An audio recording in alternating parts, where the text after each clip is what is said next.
namin. Pa-check na lang po ako, ma'am, ha? Ayan! Happy birthday, Brenda!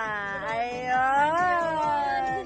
Siyempre po, ma'am, first of all po, meron po special bouquet of flowers po kayo marireceive. Ayan. And of course po, ma'am, para po mas maging sweet pa ang ating sorpresa, meron po tayong kasama Dunkin Donuts.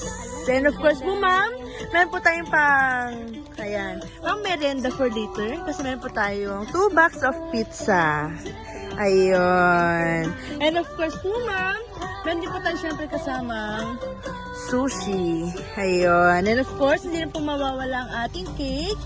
At ang nakalagay po ay Happy Birthday, Bestie Brenda. And of course, alam niyo na po kung kanino po ba galing. Ano pong pangalan po?